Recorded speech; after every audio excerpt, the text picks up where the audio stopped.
Assalamualaikum warahmatullahi wabarakatuh.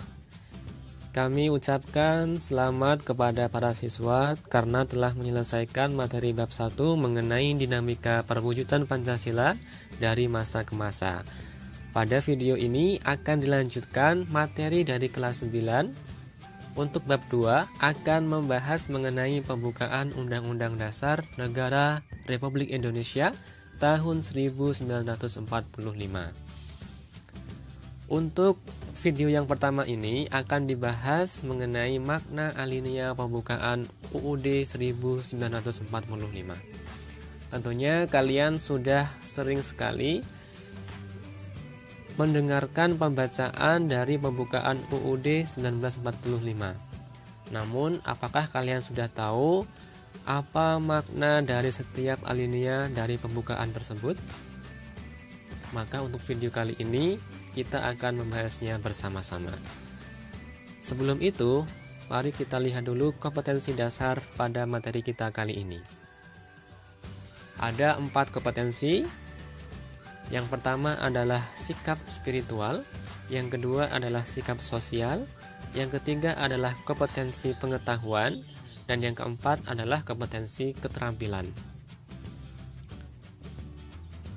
Pada video ini diharapkan setelah kalian melihatnya, kemudian melakukan pembelajaran, kalian diharapkan bisa menjelaskan makna alinea pembukaan UUD 1945. Baik, itu tadi KD dan indikator pencapaian kompetensi dasar. Maka mari kita mulai pembelajaran kita pada hari ini. Yang pertama, ini saya tunjukkan naskah pembukaan Undang-Undang Dasar untuk mengingatkan kembali kepada kalian. Ada 4 alinea. Kita akan bahas satu persatu maknanya. Dari mulai alinea pertama. Undang-Undang Dasar Negara Republik Indonesia tahun 1945. Pembukaan. Bahwa sesungguhnya kemerdekaan itu ialah hak segala bangsa. Dan oleh sebab itu, maka penjajahan di atas dunia harus dihapuskan, karena tidak sesuai dengan peri kemanusiaan dan peri keadilan. Apa makna dari alinea pertama itu? Alinea pertama pembukaan Undang-Undang Dasar 1945 menjelaskan pernyataan kemerdekaan sebagai hak bagi semua bangsa di dunia. Karena kemerdekaan merupakan hak asasi sebuah bangsa yang bersifat universal. Pembukaan Undang-Undang Dasar di alinea pertama ini memuat dalil objektif dan dalil subjektif. Apa itu dalil objektif? Penjajah bertindak sewenang-wenang terhadap bangsa dan manusia lainnya. Penjajahan juga tidak sesuai peri keadilan, karena penjajahan memperlakukan manusia secara diskriminatif. Manusia diperlakukan secara tidak adil, seperti perampasan kekayaan alam, penyiksaan, serta adanya perbedaan hak dan kewajiban.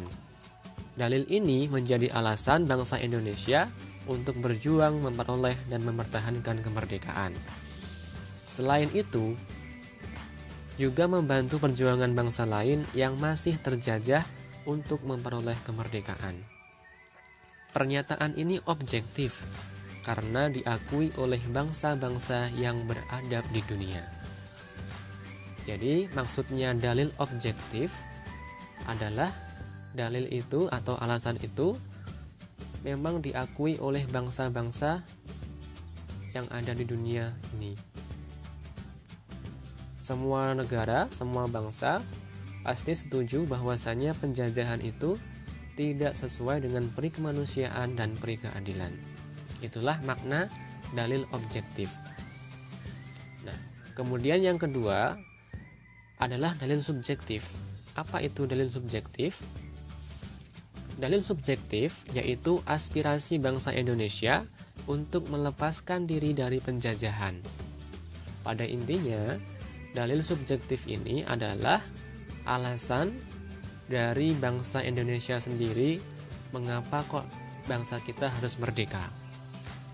Ya karena bangsa Indonesia setelah dijajah merasakan penderitaan yang sangat luar biasa.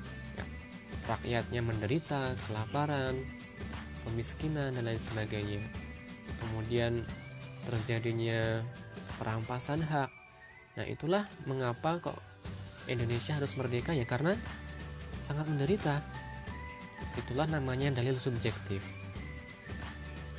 Tetapi kalau objektif tadi, alasan yang memang diakui oleh bangsa-bangsa yang ada di dunia.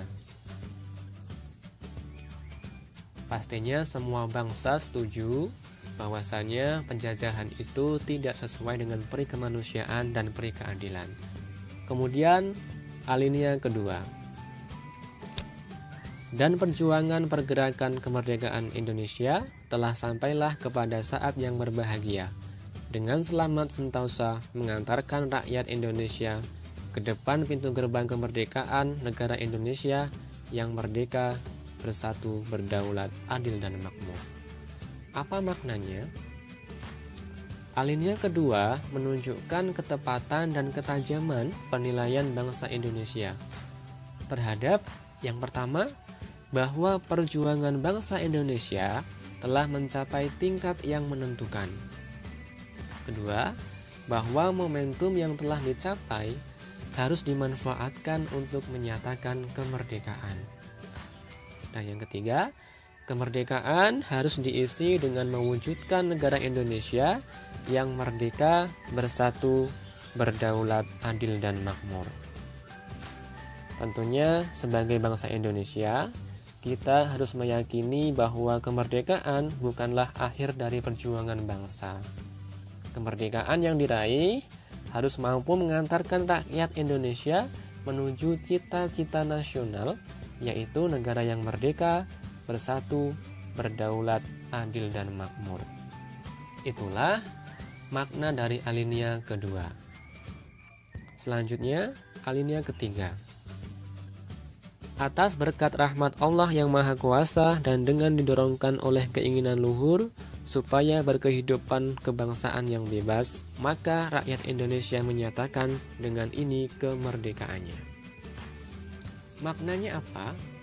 Alinea ketiga mengandung makna pengukuhan makna dari proklamasi yang luhur. Makna tersebut didorong dari motivasi spiritual yang luhur. Alinea ketiga memuat bahwa kemerdekaan didorong oleh motivasi spiritual, yaitu kemerdekaan yang dicapai oleh bangsa Indonesia merupakan berkat rahmat Allah yang Maha Kuasa. Melalui alinea ketiga ini, bangsa Indonesia menyadari bahwa tanpa rahmat Tuhan yang Maha Kuasa, bangsa Indonesia tidak akan merdeka. Itulah makna dari alinea ketiga. Kemudian alinea keempat, mari kita lihat dulu maknanya. Alinea keempat mengandung tujuan negara, bentuk negara, dan dasar negara. Yang pertama, tujuan negara. Negara Indonesia yang dibentuk memiliki tujuan negara yang hendak diwujudkan. Mana kata-katanya? Kita lihat.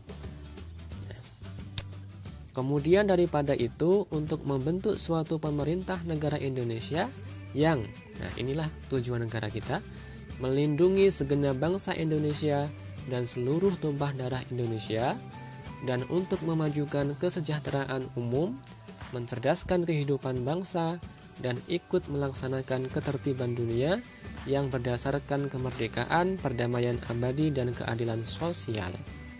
Itulah tujuan negara Indonesia dibentuk. Kemudian yang kedua apa? Alinea keempat juga mengandung bentuk negara. Prinsip bentuk negara yaitu susunan negara Republik Indonesia yang berkedaulatan rakyat. Republik merupakan bentuk pemerintahan di mana pemerintah dipilih oleh rakyat. Mana kata-kata yang menunjukkan? Ya. Selanjutnya tadi, maka disusunlah kemerdekaan kebangsaan Indonesia itu dalam suatu Undang-Undang Dasar Negara Indonesia yang terbentuk dalam suatu susunan negara Republik Indonesia yang berkedaulatan rakyat. Dari kata-kata tadi berarti menunjukkan bahwasanya Indonesia menganut bentuk pemerintahan republik di mana pemimpinnya atau presiden dipilih oleh rakyat. Kemudian alinea keempat juga mengandung dasar negara. Ya. Alinea keempat memuat dasar negara Indonesia yaitu Pancasila. Di sini jelas ya dijabarkan bahwasanya dengan berdasar kepada ketuhanan yang Maha Esa, kemanusiaan yang adil dan beradab, persatuan Indonesia dan kerakyatan yang dipimpin oleh hikmat kebijaksanaan dalam permusyawaratan perwakilan, serta dengan mewujudkan suatu keadilan sosial bagi seluruh rakyat Indonesia. Itulah dasar negara Indonesia yaitu Pancasila, juga terkandung dalam alinea keempat. Ya, itu tadi makna dari setiap alinea pembukaan UUD 1945. Semoga dengan ini kalian lebih paham lagi. Jika ada yang ditanyakan, silahkan didiskusikan dalam forum kelas. Wassalamualaikum warahmatullahi wabarakatuh.